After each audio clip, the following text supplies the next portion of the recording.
Alhamdulillahirabbil alamin. Ketemu maning lur.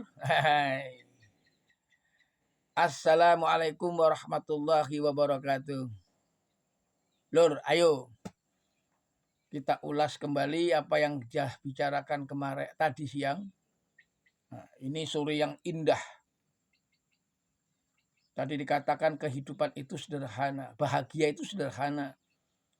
Ada titiknya, ada pada kalimat syukur. Barang siapa yang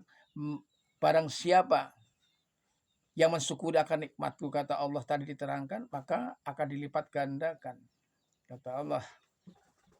Kemudian bagaimana kita cara mensyukuri?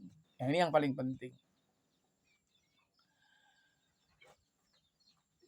Ada, awalnya adalah tidak ada. Seperti kita. Dulu kita tidak pernah memiliki apa-apa. Kemudian ada. Nah, syukuri. Nah, kemudian syukur itu ada beberapa hal.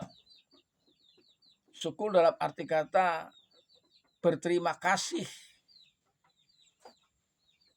kepada Allah yang telah memberikan sesuatu kelebihan kepada diri kita. Sesuatu yang diberikan oleh Allah itu tentunya dengan berbagai macam cara. Jadi memberi itu bukan sekedar harta, keselamatan. Terkadang kita lupa akan syukur. Padahal Allah telah memberikan isyarat. Kenapa? Karena ketidakmampuan diri kita untuk mengenal akan zat-zat Allah, akan isyarat-isyarat Allah secara gaib. Maka Allah memberikan, saking bijaksananya Allah, memberikan tanda-tanda itu kepada kita agar kita terhindar dari sebuah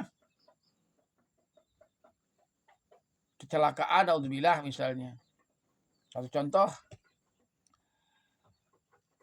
karena kita lupa akan syukur, kejadian ini akan menjadi marah-marah. Kita sudah ada janji dengan teman, dengan sahabat, dengan pimpinan bagi pekerja, atau dengan pacar misalnya. Janji jam 7 pagi saya ketemu di sebuah tempat, atau jam 7 pagi saya ketemu di kantor dan sebagainya. Dengan kata-kata jangan terlambat. Karena apa? Sampai pesan seperti itu. Mereka tahu kalau kita mungkin sering berbohong atau sering berbuat alasan.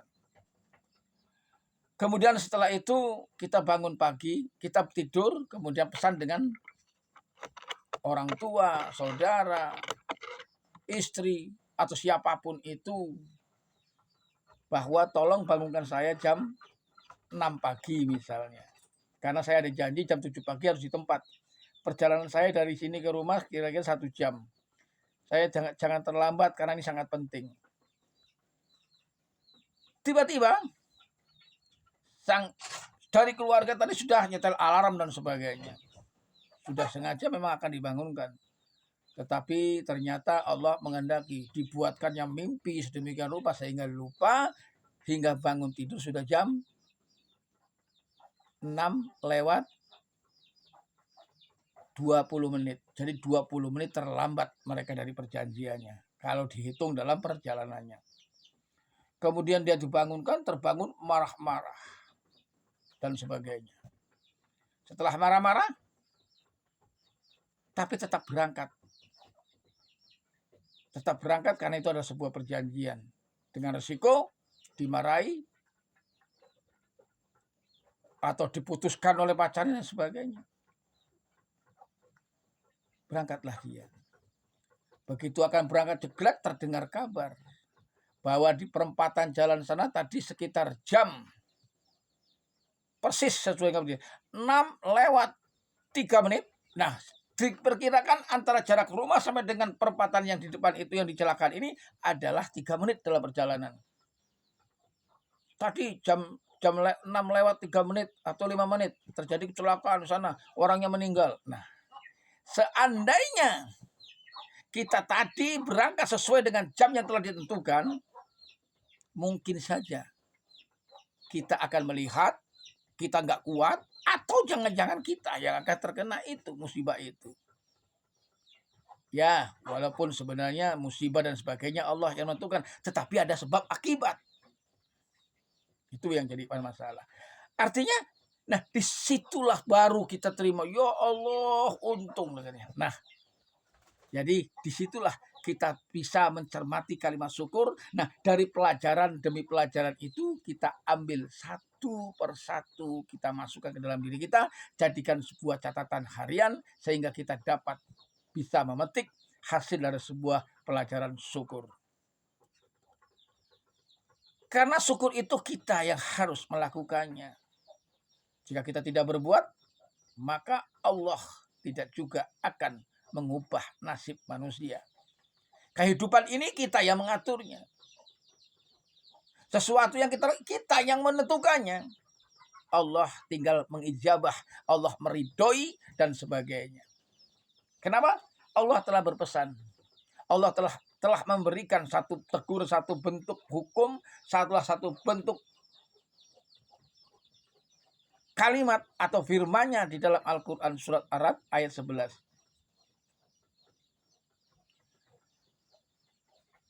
Jadi dalam ayat 11 itu diterangkan bahwa a'udzubillahi minasyaitonirrajim.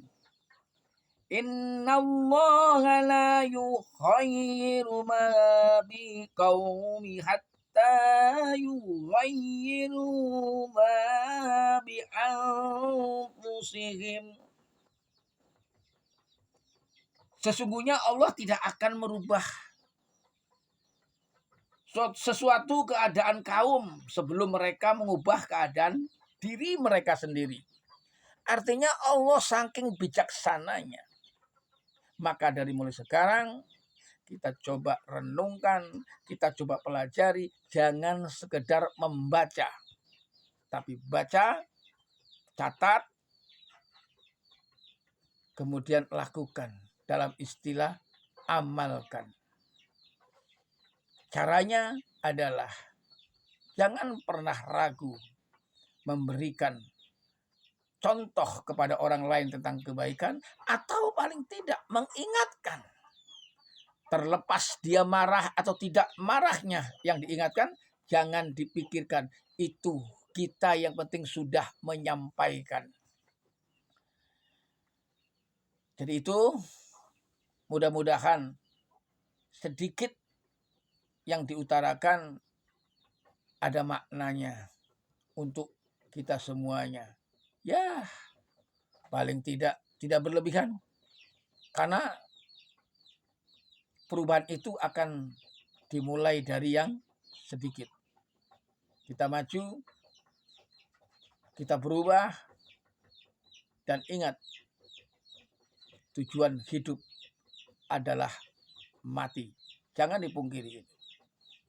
Mati tidak melihat si tua, si muda, anak-anak, dewasa, dan sebagainya. Kalau memang saatnya mati, adalah mati. Namun ingat, kematian, kesehatan, dan sebagainya, kita berhak untuk mengaturnya. Umur kita jaga melalui beberapa hal kesehatan misalnya. Jika kita ceroboh, yakin, ingat, Allah tidak akan merubah nasib sesuatu kaum. Oke, itu saja. Kita akan bertemu kembali dalam session dan bahasan yang mungkin berbeda. Doakan agar kita sama-sama selalu bisa saling nasihat, menasehati. Ya itu. Kita akan bertemu dalam urusan watawassobil haq, watawassobil sabri. Wassalamualaikum warahmatullahi wabarakatuh.